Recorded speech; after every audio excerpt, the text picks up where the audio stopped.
Hills alien abduction के दूसरे episode में हमने देखा कि साइमन के द्वारा हिप्नोटाइज किए जाने पर बार्नी ने एलियंस और उनके यूएफओस के बारे में कई सारे राज खोले और उस दिन हुई घटना के बारे में कई ऐसी चीजें बताई जो पहले पता नहीं चल सकी थी। साथ ही बेटी ने भी अपने सपने में देखी घटनाओं को दोहराया और उनके सच होने पर मोहर लगाई। लेकिन साइमन ने उनके द्वारा बताई हुई बातों को उनके दिमाग की कल्पना और बेटी के सपनों के कारण क्रिएट हुई एक फिक्शनल स्टोरी कहकर नकार दिया। साइमन के अनुसार ये सब कुछ उन दोनों के दिमाग में बैठी हुई टेंशन्स और थकान के कारण हो रहा था और इसका एलियंस और यूएफओ से कोई भी लेना देना नहीं था। पर बार्नी और बेटी ने इसका विरोध किया और वो अपने साथ हुई घटना को सच साबित करने की कोशिश करते रहे। हिप्नोटिक सेशंस के दौरान साइमन बेटी से वो स्टार मैप बनवाते हैं जो उन्हें लीडर ने दिखाया था।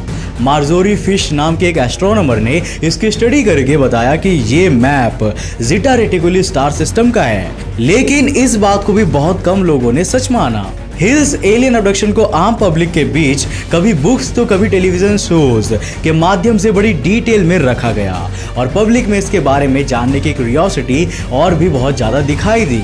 लेकिन सवाल तो यही है कि क्या बार्नी और बेटी सच बोल रहे थे या फिर ये पूरी घटना उनकी मनगढ़ंत कहानी थी। आज के इस वीडियो में मैं और आप मिलकर इन सवालों का जवाब ढूंढने वाले हैं। तो हेलो गाइस, मैं हूं कौशिक और चलिए शुरू करते हैं आज के इस नए एपिसोड को।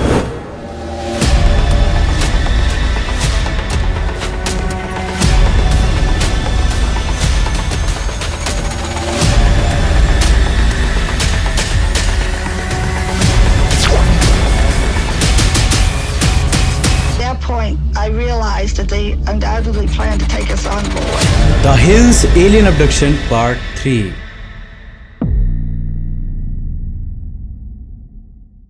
दोस्तों, बार्नी और बेटी के केस को झूठा साबित करने के लिए कई ऐसे बयान भी दिए गए जो उनकी पर्सनल लाइफ से जुड़े हुए थे। अब जैसे कि मैंने आपको बताया था कि बार्नी और बेटी एक इंटररेशियल कपल थे, जहां पर बार्नी ब्लैक थे और बेटी वाइट।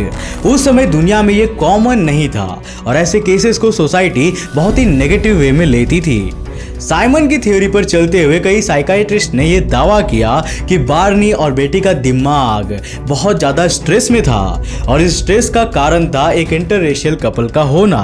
उनके अनुसार उन्हें लगातार सोसाइटी का प्रेशर झेलना पड़ रहा होगा और इसीलिए उनका दिमाग टेंशन में चला गया होगा। लेकिन बेटी ने यह साफ किया कि वो और बार्नी बहुत खुश थे, उन्हें कोई भी प्रॉब्लम नहीं थी और उनकी फैमिलीज और उनके फ्रेंड सर्कल में भी किसी को भी उनसे कोई प्रॉब्लम नहीं रही थी। इट मींस वो इस कारण से तो स्ट्रेस में नहीं जा सकते थे। मगर क्या आपको लगता है कि ये पॉइंट इस केस से कहीं से भी कनेक्ट होता है? मैं अपनी बात करूं तो मुझे तो नहीं लगता यार। अब चलो मान लिया वो दोनों एक इंटररेशियल कपल थे तो उनके दिमाग में स्ट्रेस आया और एक दिन रोड पर चलते चलते उन्हें एलियंस दिख गए। इसमें आपने गौर किया, इसमें एक चीज की सख्त कमी है और वो चीज है लॉजिक। खैर, इस इलॉजिकल स्टेटमेंट से आगे बढ़ते हैं और दूसरी थियरीज पर बात करते हैं। 1976 तेहरान यूएफओ लाइट्स वाले एपिसोड में मैंने आपको अमेरिका के एक राइटर ब्रायन डनिंग के बारे में बताया था। इन्होंने उस केस में यूएफओ को आसमान में दिखता जुपिटर कहकर नकार दिया था और इस वाले केस में भी उनका स्टेटमेंट कुछ ऐसा ही था।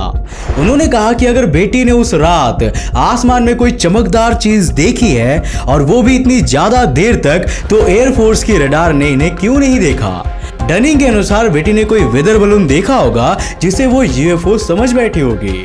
सेकेंडली, वो कहते हैं कि उन दोनों के साथ हुई घटना और उनके हिप्नोटिक सेशंस के बीच 2 साल का अंतर था।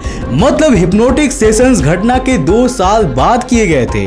तो क्या इतने समय में उन दोनों ने आपस में इसके बारे में डिस्कस नहीं किया होगा? डनिंग के अनुसार ये सिर्फ उन दोनों के दिमाग की इमेजिनेशंस थी जो उन दोनों के हमेशा से यूएफओ से जुड़ी चीजों में इंटरेस्ट लेने के कारण क्रिएट हुई थी। ऑनेस्टली स्पीकिंग, ब्रायन डनिंग के दोनों ही पॉइंट्स लॉजिकल थे। आखिर एयरफोर्स के रडार इतने बड़े यूएफओ को ट्रैक क्यों नहीं कर पाए? और क्या घटना के 2 साल बाद हिप्नोटिक सेशंस का सहारा लेने का कोई तर्क बनता है? ब्रायन डेनिंग भी अपनी ओर से सही थे, लेकिन फिर बात वही आ जाती है कि अमेरिकन गवर्नमेंट हमेशा से ही एलियन से जुड़ी घटनाओं को छिपाने के लिए जानी जाती है और ब्रायन डेनिंग जैसे लोगों ने तो 1976 तेहरान लाइट्स की घटना पर भी सवाल उठा दिए थे, जिसे एक दो नहीं बल्कि हजारों लोगों ने देखा था। तो क्या ऐसा नहीं हो सकता कि एयरफोर्स के रडार ने उसे ट्रैक किया हो, लेकिन उन्होंने इस बात को पब्लिक ना किया हो? और उन्होंने बार्नी और बेटी के दावों को गलत साबित करने की कोशिश भी इसीलिए की क्योंकि वो उसे पब्लिक नहीं करना चाहते हो। ये पॉसिबिलिटी भी पूरी तरह से लॉजिकल है।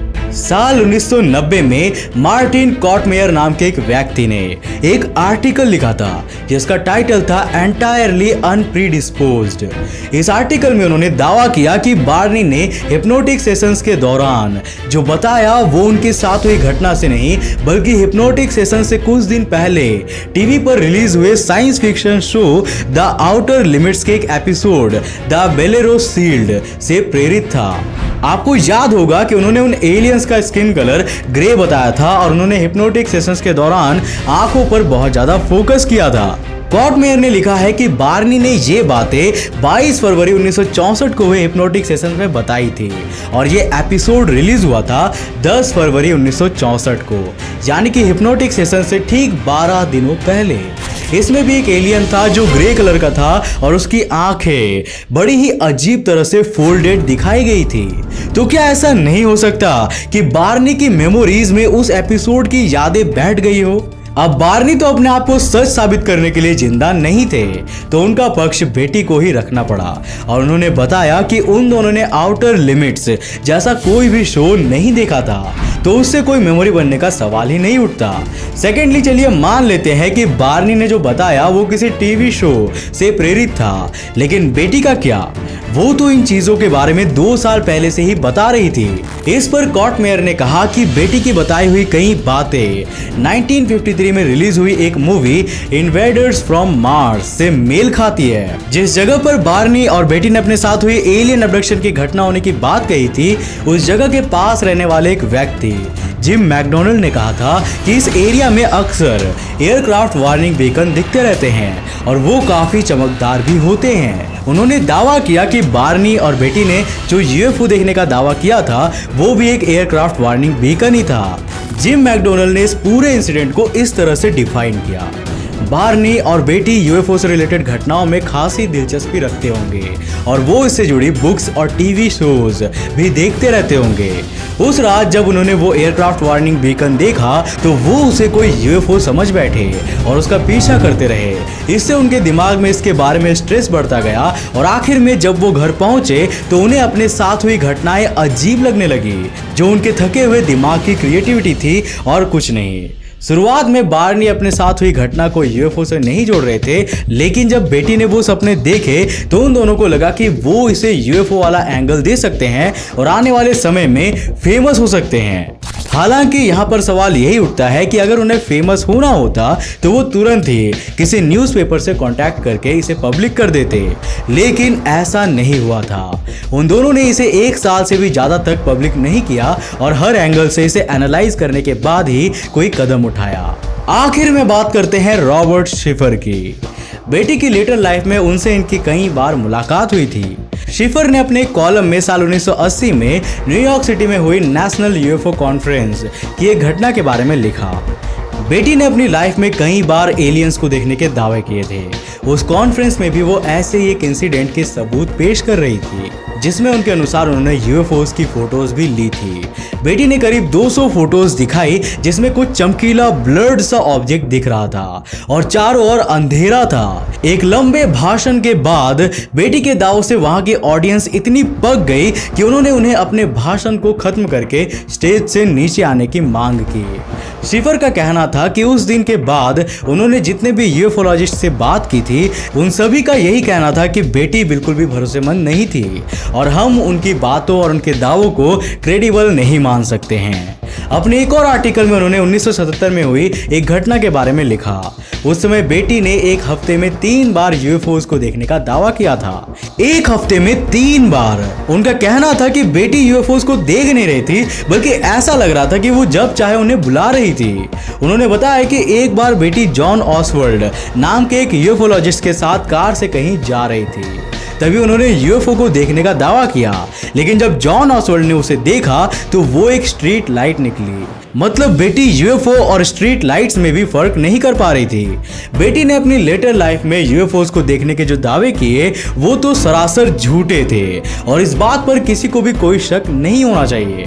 बार्नी के जाने के बाद और एक लंबे समय तक अपने आप को सच साबित करने की कोशिशों के बाद हो सकता है कि उनके दिमाग पर कोई गहरा असर हुआ हो और उस कारण वो ऐसा कर रही हो। लेकिन क्या 19 सितंबर 1961 की रात को भी कुछ ऐसा ही हुआ था, या फिर उस रात बार्नी और बेटी को सच में एलियंस ने किडनैप किया था? इस सवाल का जवाब आज भी एक रहस्य की चादर ओढ़े हुए है। वैसे आप इस पूरी घटना के बारे में क्या सोचते हैं और आपको इतिहास के सबसे फेमस एलियन अब्डक्शन के बारे में हमारी ये सीरीज कैसी लगी, हमें नीचे कमेंट करके जरूर बताना। वैसे दोस्तों, अब तक आपने हमारी सीरीज में इस पूरी घटना को बारीकी से देखा। अब मैं आपसे ये सवाल पूछूंगा कि आपको क्या लगता है, क्या उस रात बार्नी और बेटी हिल को सचमुच एलियंस ने किडनैप किया था, या फिर ये सब उन दोनों की मनगढ़ंत कहानी है? हमें नीचे कमेंट करके अपनी राय जरूर देना। वैसे दोस्तों, क्या आपको आगे भी ऐसे और सीरीज चाहिए? अगर हाँ तो हमें नीचे कमेंट्स में जरूर बताना। दोस्तों, अगर आपने अभी तक हमें फेसबुक